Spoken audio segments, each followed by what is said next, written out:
مسلم. احرص على نشر هذه المادة، الدال على الخير كفاعله. يا أيها الذين آمنوا إن تنصروا الله ينصركم ويثبت أقدامكم.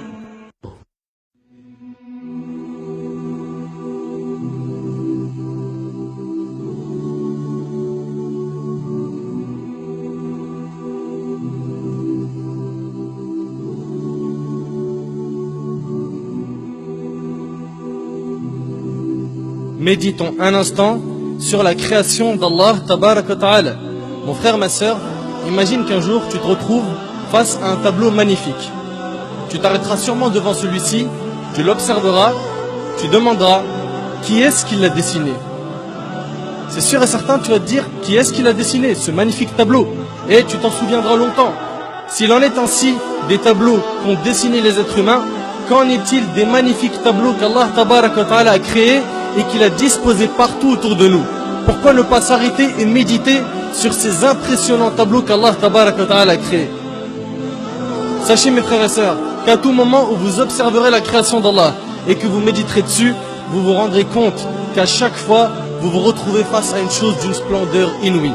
On se doit de méditer sur tout détail qu'Allah Tabarak wa Ta'ala a créé. À chaque fois que le soleil se lève ou se couche, à chaque fois qu'on voit la lune, à chaque fois que la pluie tombe, à chaque fois qu'on voit les nuages, à chaque fois qu'on se retrouve face à un beau paysage tel que les montagnes, la mer, la verdure, etc. Il faut s'arrêter face à cela et méditer. Et méditer. Regardons chaque détail du corps humain. Nos mains, nos poils, nos yeux, etc.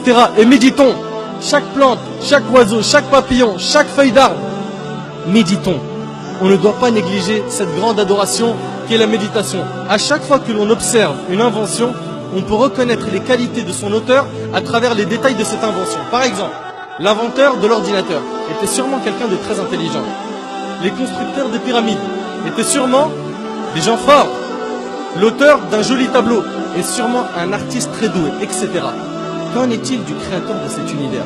La première chose sur laquelle on doit méditer est la création de cet univers parfait par Allah Tabarak wa Ta'ala qui l'a créé à partir du néant. Allah Tabarak wa Ta'ala a dit dans Sourate Al-Baqarah, et médite un petit peu sur ce verset. Allah Azza wa Jalla a dit dans Sourate Al-Baqarah, Sourate 2, verset 117, Badi'u samawati wal-ard. Badi'u samawati wal-ard, qui signifie, il est le créateur des cieux et de la terre à partir du néant. À partir du néant. Allah Azza wa Jal est le seul capable de créer à partir du néant. Il dit à la chose soit et elle devient. Soit et elle devient. Cela signifie que les cieux et la terre sont des chefs-d'œuvre qu'Allah Tabarak wa Ta'ala a créés. Regardez subhanallah. Médite un peu sur cet univers. Regarde un petit peu. La lune tourne autour d'elle-même et tourne autour de la terre. La terre tourne elle aussi autour d'elle-même et tourne autour du soleil avec la lune. Toutes les autres planètes tournent autour du soleil et tournent aussi autour d'elles-mêmes. Et leurs satellites eux aussi tournent autour d'eux-mêmes. Et tout ce système solaire, comprenant le soleil, la terre, la lune, les planètes, les satellites, les étoiles, etc. Tout cela appartient à notre galaxie qui est la Voie lactée. Subhanallah, c'est quoi cette perfection? C'est quoi cette perfection? La méditation sur la création d'Allah Tabarak wa Ta'ala va donc nous aider à laver nos cœurs. Si tu observes la mer par exemple, combien de gouttes d'eau y a-t-il dans ces mers et ces océans? Comment cela se fait-il qu'il y a certaines mers qui ne se mélangent pas alors qu'elles se rencontrent? Comme dans le détroit Gibraltar. Comment cela se fait-il qu'elles ne se mélangent pas? Et pourquoi l'eau salée de cette mer qui s'évapore puis qui se transforme en nuage et nous parvient n'est-elle plus salée? L'eau de la pluie. Subhanallah, ça part d'une eau salée et ensuite c'est de l'eau qui n'est plus salée. D'autre part, saviez-vous que si ces mers étaient stagnantes, elles auraient pourri? Tout cela prouve une chose, c'est qu'Allah Azza wa Jal a tout organisé à la perfection. Et puis dans la mer, regardez la variété et l'énorme nombre de créatures sous-marines. Médite un petit peu sur les poissons. Regarde, subhanallah, leur couleur. Regarde un petit peu comment ils sont, leur taille, leurs yeux, leur mode de vie. Regarde tous ces poissons, subhanallah, ils sont tous nourris. Tous ils mangent à leur faim. Médite, médite, médite sur les montagnes, le soleil, les animaux. L'essentiel est de méditer sur la création d'Allah Tabarak wa Ta'ala.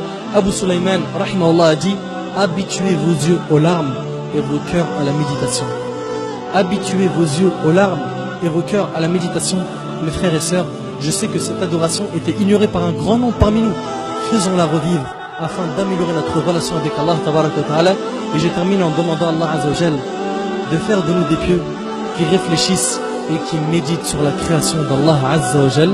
هذا ما أعلم والله عز وجل أعلى وأعلم. سبحانك اللهم وبحمدك أشهد أن لا إله إلا أنت أستغفرك وأتوب إليك وبارك الله فيكم وجزاكم الله خير والسلام عليكم ورحمة الله وبركاته.